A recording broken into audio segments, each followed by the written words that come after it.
Somos estudiantes de la Universidad Andina del Cusco, pertenecientes a la Escuela Profesional de Ingeniería Ambiental. El día de hoy hablaremos sobre la humificación de la materia orgánica. La materia orgánica es el conjunto de células vegetales y animales formados a partir de los residuos de procedencia orgánica, añadidos al suelo mineral en los medios naturales. Posteriormente van a pasar por diferentes grados de transformación por la acción de determinados microorganismos. Además de ello, incluyen microfauna y enzimas extracelulares. La materia orgánica posee muchos elementos esenciales para las plantas, tales como el nitrógeno, el fósforo, el magnesio, el calcio y el azufre, por lo cual tienen un rol decisivo en la estructura del suelo y en el balance global del carbono. Además de proporcionar energía y constituyentes celulares a la mayoría de los microorganismos, es uno de los factores principales cuando hablamos de la fertilidad del suelo.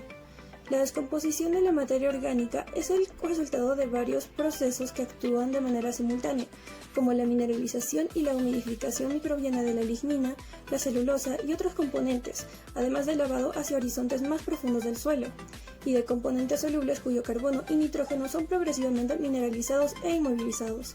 Se pueden mencionar tres fracciones principales con respecto a la composición química y la calidad de la materia orgánica: una de fácil descomposición y solubilidad, otra de fácil degradación como la celulosa y hemicelulosa, y una tercera que persiste más tiempo como las ligninas, las ceras, los lípidos y los carbohidratos lignificados. El compostaje es el proceso biológico controlado de fermentación, donde los organismos aerobios intervienen para descomponer la materia orgánica, por lo cual el calor se mantiene internamente y se genera energía propia del producto del metabolismo de los microorganismos, por lo cual la temperatura aumenta. Como producto obtenido de esto tenemos el compost, que posee un aspecto tejoso, libre de olores y de patógenos, el cual es empleado como abono de fondo y sustituto parcial o bien total de los fertilizantes químicos. El compost también se puede definir como resultado de un proceso de humificación de materia orgánica, bajo condiciones controladas y en ausencia del suelo. El compost ayuda en la mejora de la estructura del suelo, a reducir la erosión y a la absorción del agua y nutrientes por parte de las plantas. Las variables más importantes que afectan a los sistemas de compostaje pueden ser clasificados en dos tipos de parámetros, en los que hay que establecer un control: los parámetros de seguimiento, que son aquellos que han de ser medidos y seguidos durante todo el proceso y tienen que ser adecuados, en el caso de ser necesario, para los valores que se encuentren en los intervalos considerados correctos para cada fase del proceso, y los parámetros relativos a la naturaleza del sustrato, aquellos que han de ser medidos y adecuados a sus valores correctos, fundamentalmente al inicio del proceso. Los factores que afectan al proceso son la temperatura, la aireación, la relación carbono-nitrógeno, la humedad y la acidez. Temperatura. En general, las temperaturas medias del suelo con una adecuada humedad ayudan a la acumulación del humus. Sin embargo, cuando esta es muy alta, se acelera la mineralización. Tenemos tres tipos de temperaturas. La temperatura mesofílica 1. En esta se genera la mayor tasa de crecimiento en el inicio del proceso. Luego la temperatura termofílica, la cual produce la muerte de microorganismos mesófilos por temperaturas superiores a 45 grados Celsius.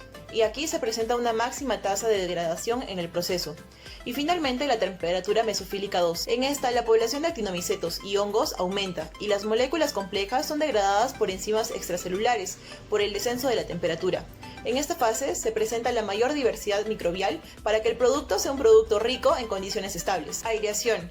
Permite el control de la temperatura en el proceso y suministra el oxígeno a los microorganismos. Debe proporcionarse en periodos cortos, alternos y poco pronunciados. Relación carbono-nitrógeno. El carbono es una fuente de energía y constituye aproximadamente el 50% del contenido celular microbiano, mientras que el nitrógeno es un componente crucial de proteínas y es esencial para el buen crecimiento y desarrollo de los microorganismos. Cuando el nitrógeno se encuentra en una concentración baja, la población microbiana no crece y la transformación es muy lenta, mientras que la abundancia de nitrógeno prolifera el crecimiento de la microbiota y acelera el proceso de descomposición. Pero esto no es del todo bueno, ya que se pueden ocasionar problemas de olor al generarse amonio en forma de gas, y la demanda de oxígeno conlleva a producir condiciones anaeróbicas en la pila donde llevamos el proceso. Los microorganismos generalmente utilizan 30 partes de carbono por una de nitrógeno. Los valores bajos originan pérdidas de nitrógeno en forma de amoníaco, lo cual es un problema.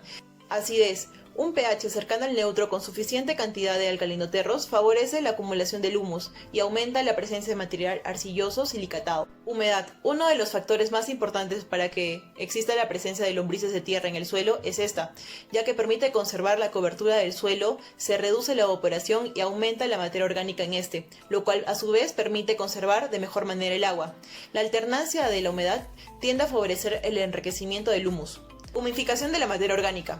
La humificación es el paso final en la degradación de la materia orgánica. La mayoría de los procesos son debido a microorganismos en el suelo. Sin embargo, es acentuado por actividades de ciertos invertebrados, como por ejemplo los nemátodos y los artrópodos. El humus es una mezcla de compuestos o complejos y no de un material único, el cual fue modificado a partir de tejido originario o compuestos sintetizados de tejido microbiano con restos de organismos muertos. Es uno de los elementos que conforman al compost maduro y posee características importantes en cuanto al mejoramiento de los cultivos, como por ejemplo la elongación foliar, el aumento del tamaño radicular, la mayor permeabilidad celular y por ende todos esos factores mejoran la calidad del suelo y su productividad. Procesos de humificación. La humificación es el proceso de formación del humus, es decir, el conjunto de los procesos responsables de la transformación de la materia orgánica. La transformación de la materia orgánica puede llegar a disolver totalmente los compuestos orgánicos, dando así lugar a los productos inorgánicos como el dióxido de carbono, el amoníaco, entre otros. Este proceso se denomina mineralización. El proceso de humificación consta de 3 etapas. Uno que es la transformación química inicial. Esta es una alteración que sufren los compuestos orgánicos antes de tener contacto con el suelo. 2. Acumulación y destrucción mecánica. La materia orgánica se acumula sobre el suelo, destruyéndose mecánicamente, fundamentalmente por microorganismos, que estos reducen su tamaño y van preparando así posteriormente para la próxima etapa. Como tercera etapa tenemos la alteración química. En esta etapa se produce una intensa transformación donde la materia orgánica pierde su estructura celular rápidamente. La clasificación de la humificación. 1. Humus bruto o moro. Se trata de la materia orgánica muy pobremente humificada, abundantes restos de tejidos vegetales irreconocibles y ácidos fúricos poco polimerizados. La actividad biológica suele ser muy poco escasa. 2. Humus moro, que se trata también de un humus no muy evolucionado. A diferencia del tipo moro, la materia orgánica es completamente irreconocible. En comparación a la formación de los agregados, el suelo es más fácil que en el caso del humus moro. Tercero, el humus muro. La materia orgánica se humifica bien, dando lugar a los agregados estables que mejoran la composición física, biológica y química de los suelos. Los componentes. La materia orgánica humificada es un compuesto relativamente estable, formado por sustancias húmicas, incluyendo a ácidos fúlvicos, ácidos húmicos y huminos. Las sustancias húmicas son generalmente polímeros condensados a partir de compuestos alifáticos y aromáticos. Ácidos fúlvicos. Esta fracción de la materia orgánica humificada es soluble en agua cuando el pH es mayor a 2 y su color es marrón. Los ácidos húmicos son solubles en agua en cualquier estado del pH y su color es oscuro. En cambio, las huminas no son solubles en agua en cualquier estado del pH y su color es negro. Las funciones. Las sustancias que componen el humus pueden servir como fuente de nitrógeno, fósforo y azufre y favorecen el crecimiento de las plantas. Estas sustancias son capaces de mejorar la germinación de las plantas, de las semillas y la iniciación radical. Indirectamente, estas sustancias modifican las propiedades físicas, químicas y biológicas del suelo, incrementando la retención de agua y la capacidad de intercambio iónico. Así también pueden movilizar y transportar metales y sustancias orgánicas. Poblaciones. El dominio bacteria es el grupo más importante de microorganismos durante el primer paso de compostaje y la parte más activa. Tiene a dominar el proceso gracias a su tiempo de duplicación tan corto, utilizando sustratos simples y disponibles y muchas pueden vivir en altas temperaturas y bajas tensiones de oxígeno. Otros microorganismos presentes en este ciclo son los actinomicetes termofílicos, pueden tolerar una temperatura de 50 grados Celsius, además son aeróbicos y viven con un pH neutro ligeramente alcalino. Los actinomicetos representan un indicador de madurez de compostaje. Además de poseer poblaciones bacterianas, se encuentran los diferentes géneros de hongos, ya que tienen la capacidad de degradar muchos polímeros, incluyendo la lignina, celulosa, hermicelulosa y diversas moléculas orgánicas. Determinación de la materia orgánica en el suelo. El contenido de materia orgánica del suelo se puede determinar de varias formas. El método de calcinación es el método para determinar el contenido total de materia orgánica que posee el suelo completo o en algunas de sus fracciones. Con este método se obtienen valores más altos en el contenido de materia orgánica del suelo, ya que con él se volatilizan todas las formas de carbono orgánico presentes en la muestra. El otro método es de Wall-Kelly y Black. Con este método se estima que el contenido de carbono orgánico total de una muestra de suelo completo o de algunas de sus fracciones. Es el método más utilizado en los laboratorios edafológicos para evaluar la materia orgánica del suelo. Según el Laboratorio de Estudios de Suelos de 1995, este método actúa sobre la forma más activa del carbono orgánico que posee el suelo y no produce una oxidación completa de dichos compuestos, por lo que se debe hacer ajustes a los resultados obtenidos en el laboratorio cuando se quiera expresar un término de contenido de materia orgánica. Recomiendo utilizar un factor de corrección igual a 1.724, asumiendo que la materia orgánica tiene un 58% de carbono orgánico.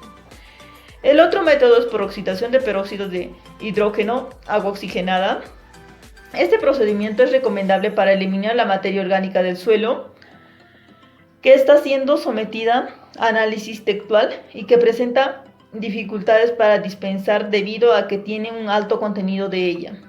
También es útil y se quiere cuantificar el contenido de materia orgánica en un suelo que el contenido de ella sea bajo.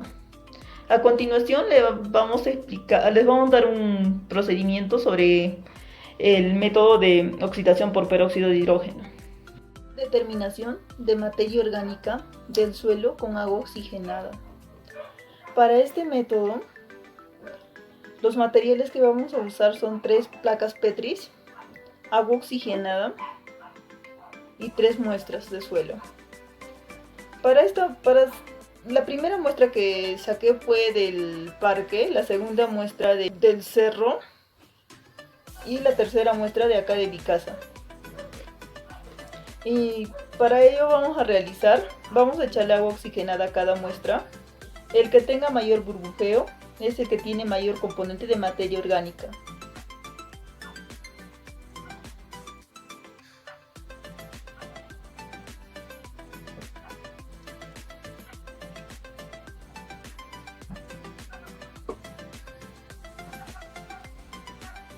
Vemos como resultado que el que tiene mayor componente de materia orgánica es la muestra que saqué del parque.